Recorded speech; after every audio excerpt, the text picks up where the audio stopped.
Extrémně důležitá věc, kterou musíte udělat na začátku svého studia, je nastavit si fakultní heslo. My jsme tady zatím používali Wood login a Wood heslo. To je to, které jste si volili sami. Na FITu, ale kromě VUT účtu, používáme i naše fakultní účty, pomocí kterých se přihlašujeme do školního e-mailu, na studentské servery, na kterých budete třeba testovat své projekty, a na počítače na FITu, v CVT mimo jiné.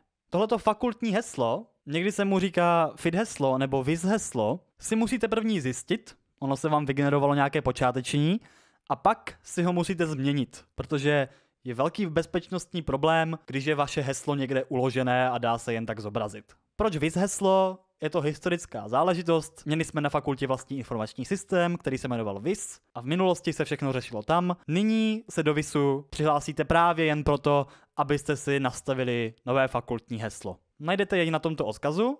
Vypadá to takto. Zde dole je tlačítko informace o studentském účtu.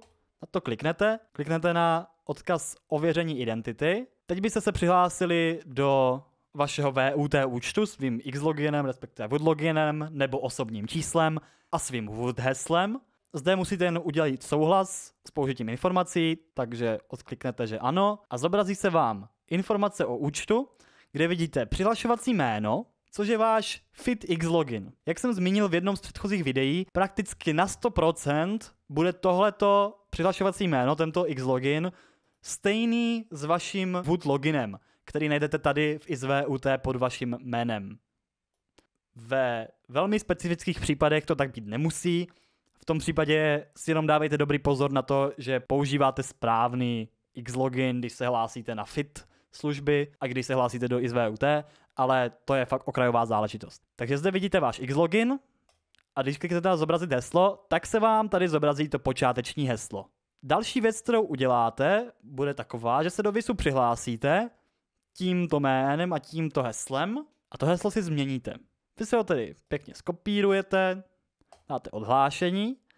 Nyní vidíte vstup pro studenty. Sem vyplníte X-login a sem vložíte to heslo, které jste si skopírovali. To počáteční. Přihlásíte se a na záložce hesla zvolíte změna hesla FIT a tady si nastavíte nové heslo. Trochu nemilé je, že si musíte vybrat jedno z těchto vygenerovaných hesel. Můžete si tady zvolit délku, můžete si ta hesla generovat znovu, dokud tam nebude nějaké, které se vám bude líbit.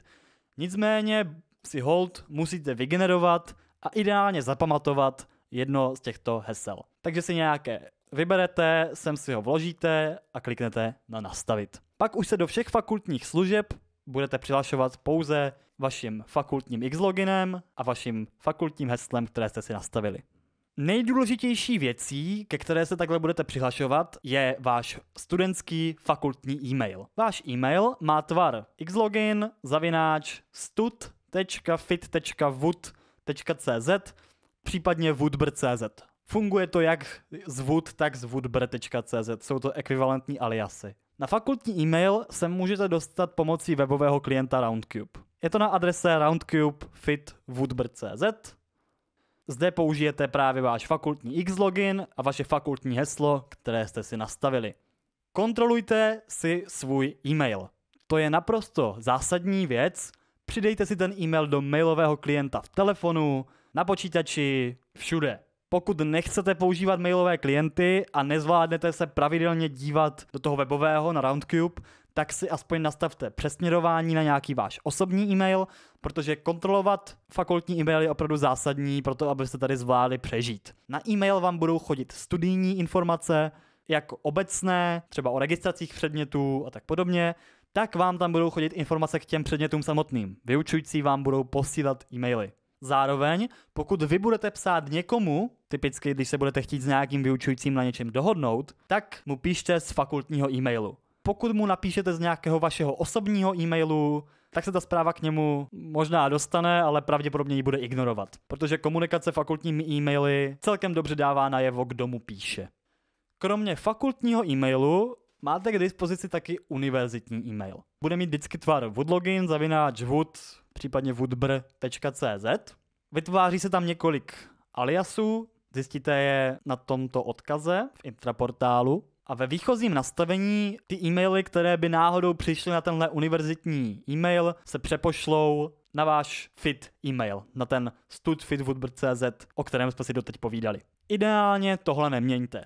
Na tom odkaze vidíte všechny ty aliasy, které fungují, můžete si nastavit nějaký preferovaný a tady dole si můžete i nastavit, jestli se vám bude přeposílat na váš fit e-mail, nebo se dá ta schránka oddělit a můžete používat e-mail v rámci Microsoft Office. Nicméně ideální je nedělat to. Pamatovat si tuhle univerzitní e-mailovou adresu je dobré, zejména pokud se budete přihlašovat do nějakých externích služeb, buď Google nebo Microsoftu, typicky, do kterých se dá přihlásit vaším školním univerzitním e-mailem právě ve tvaru xlogin nebo woodlogin @woodbr.cz.